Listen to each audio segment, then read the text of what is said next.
The goal of today is to give you guys a proper actual product research infrastructure so we could genuinely focus on having you have a real system, but also a hack along with the system as well to make sure that you're actually doing the best product research that you can.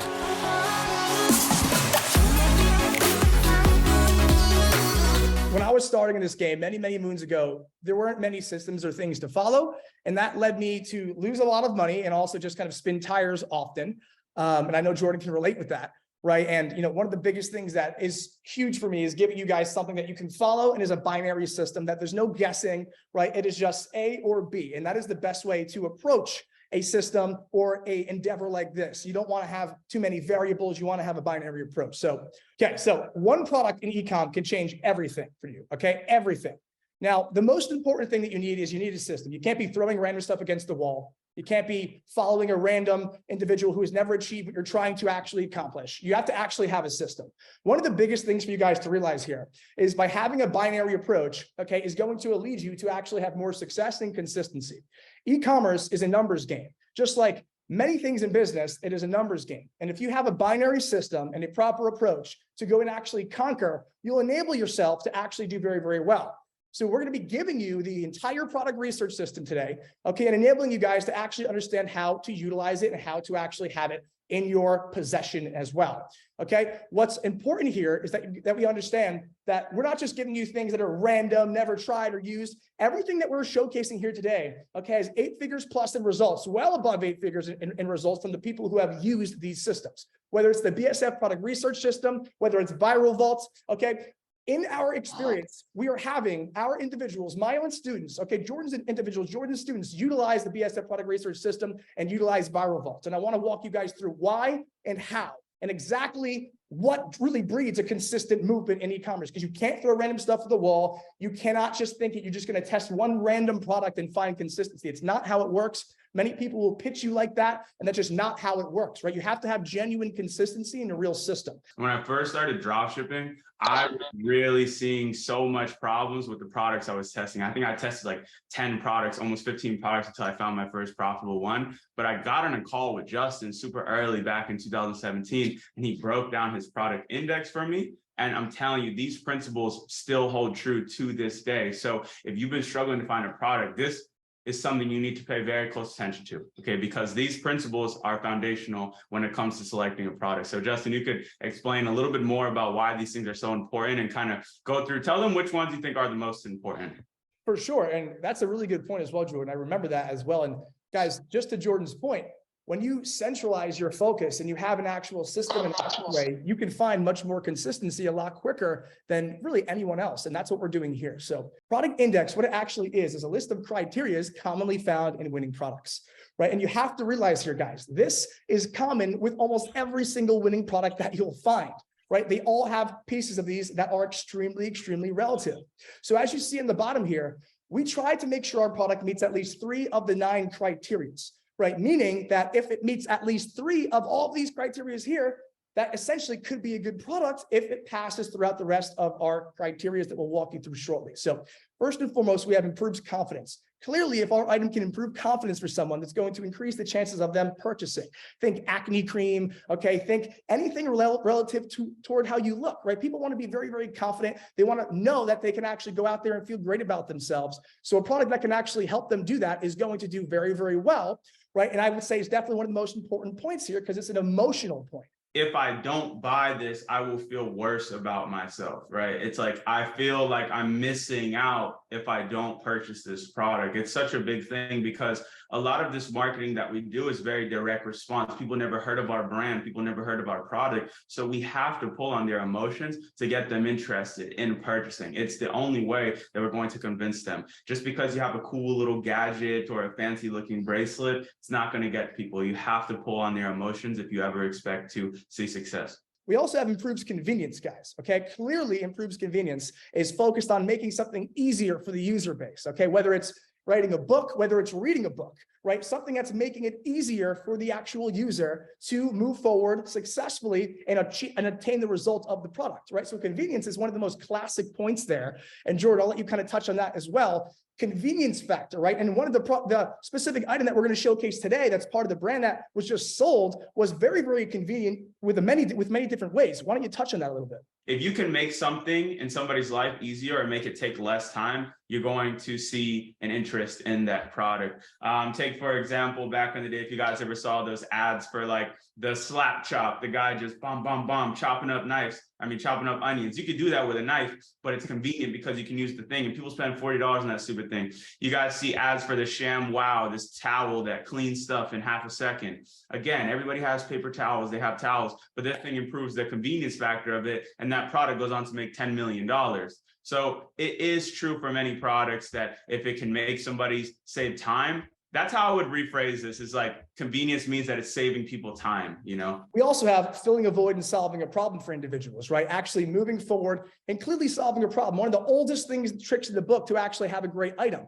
But one of the things you have to realize is not just solving a problem. You also want to make sure that there's other pieces of the criteria as well that are passing, right? Because there should be several points that we see here on our index that also apply to every product that we're attempting to sell. We have save people money, right? Saving people money is an investment. If you could showcase that you're genuinely saving someone $1 or a few bucks or even a few $100s, that is an investment, right? And that's a great way to go ahead and portray your marketing angle by having that at the forefront. This product is going to save you this amount of money if you use it for this amount of time, right? And that's a way to get people to invest now to buy the product, right? And then to go ahead and kind of continue to use it thereafter. And then, just see it as a true investment, which is such an important point here as well, right? And as we graduate further to saving people time, as we know, saving people time, okay, is also an investment. Time is something that you can't get back, right? And these two things go hand in hand, guys. So if you could save someone time, you're essentially saving them money as well. Well, it's just simple. It's probably one of the simplest marketing angles of them all, because you can clearly show how something else takes a long time and then this makes it happen much quicker. It's one of the most common marketing angles you'll see for products nowadays, especially in the makeup industry. One of the biggest products I saw in the last 2 years is something that women use to like do their eyelashes and make it super long. Well, now you don't have to go ahead and put on extensions, or you don't have to go and do this extensive process. You just go ahead and swipe this thing. Or another one that went super viral was the magnetic lashes. I mean, previously girls had to take glue and stick these eyelashes on there and be super intensive. Well, now you just drop in and it's done. So there are so many examples of time-saving products, and it's a good industry and it's a good problem to look for. For me, I think the most important and the strongest ones on this list are going to be improving people's confidence, solving their problems, and improving quality of life. In fact, quality of life would really rank at the top of the top. And that's what really I focused on with my product, the Sleep Band, because at the end of the day, people have problems. They all do. Everybody does. And some problems are had by more people than others. You guys are going for these super niche stuff. Well, I said, okay, let's look at sleep, right? How many people go to sleep every night? Let's look at how many people struggle with sleep. Well, with technology, it's going to increase and increase. People are spending more time on their phone, people spending more time on scrolling TikTok in the bed, and then people leaning more on tools to help them fall asleep, which is what led me into going into the sleep tech industry, which climbs year over year.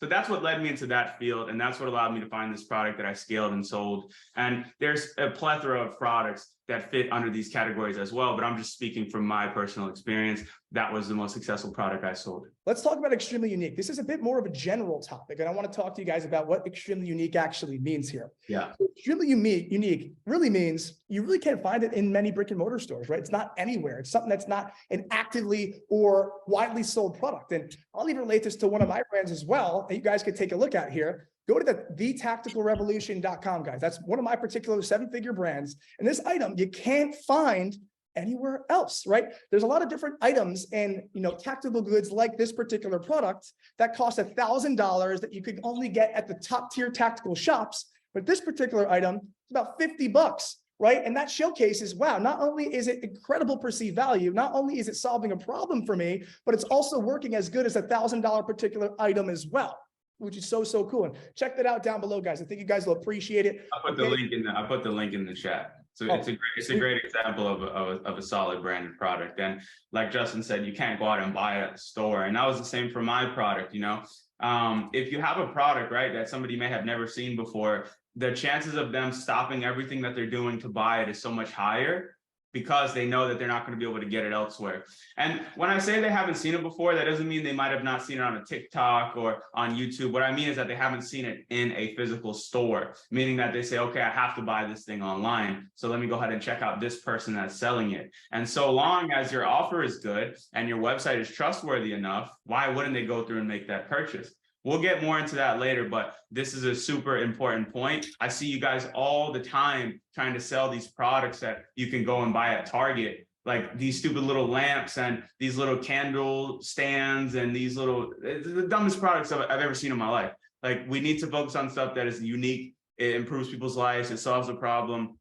It's going to be much easier, but we're going to go through and we're going to make it easier for you guys to identify these products for you. As our next piece here, guys, we have improving quality of life. Clearly, if we can improve someone's quality of life, okay, they're going to see it as an investment for themselves. They're going to see it as something that they want to spend their money on, which is so important. Okay, improving the quality of life could kind of go hand in hand with improving confidence as well, right? Making someone feel better about themselves, making something easier for somebody, okay, or just making a daily activity or task much more enjoyable. Right. So improving quality is one of the biggest things that you guys could realize here. Okay. And I'm sure so many of us have items that we use every day that improve the quality of your life. So next time that you're using something and you're noting that you're using it over and over again, day after day, start taking note. Why are you using this every day? Okay. Start taking note in your own, real life scenarios. Why am I using this? Why am I so attracted to this good? Right. And of course, we have high perceived value. And I think this is one of the most important. And this is a great reason why that brand I dropped down below of mine is doing so well, right? And if you guys understand, okay, high perceived value is derived based off of the user base believing that an item is worth, more than what the item costs, right? So one of the best ways to go into the perceived value market is to find markets that people are already okay with paying a bit more. Okay, for example, like skincare, okay, things having to do with overall how you look and how you feel. People care about how they feel, and people also care about the market, okay, and the niche that they've shopped in previously. They're already aware of what things cost and what the general cost of something will be. So you can make your life a lot easier, guys, if you just start getting into markets where people are already okay with paying a bit more, right? If you have a great marketing angle to go with it and a great no-brainer offer, you can do very well. So keep that in mind. High perception and high perceived value is when the good and the results and the benefit of using the product outweighs the price, right? Which is so important. And guys, I think that is one of the most important things, okay, is high perceived value, right? And Jordan, in terms of high perceived value, what does that mean to you? Like high perceived value, high perception, is that having something to do with the product, having a certain result, or is it like the resemblance of the niche and a mixture with the product getting that result? What is high perceived value to you? In short, it means that the product doesn't look cheap, right? Meaning that the website doesn't look scammy and it doesn't have garbage image of the product. But also when you show your product, the images are higher quality. The product looks like it's quality. It looks like it's solid. The website is on point. The branding is on point. At the core, it means the product doesn't look cheap, because if they feel like the product is looking low quality, if they feel like the product is looking cheap, how could they ever end up spending money on it, So I think high perceived value is super important. And it's just one of those things that you would never notice until you become a marketer, but it's happening to you all around, right?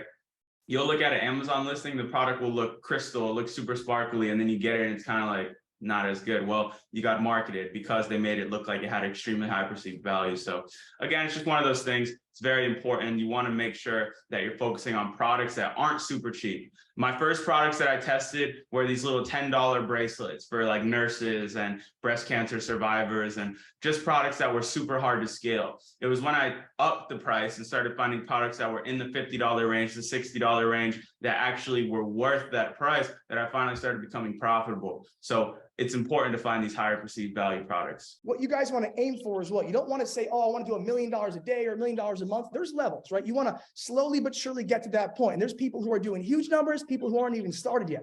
Realize that you're on your own path, you're on your own journey, and have your own little goals that are attainable, and you could keep upgrading them as well. So I want to wrap this page up here by saying this. I know you guys just got a ton of information thrown at you, but the most important thing is that you take note of these bullet points. And when you find a product that looks good, I want you to run it through this as if it was a checklist, as if you were a pilot about to take off on the plane, and run through each of these points and see if the product actually hits on that criteria. And if you're finding that it doesn't, well, I wouldn't focus on that product. But if you're finding that it hits on the majority of these, at least 3, ideally more, then a lot of times you're going to have a product with potential on your hands. So at the core, just take note of these points and use this as a checklist when looking at products. 100%. And I think that's so important, guys.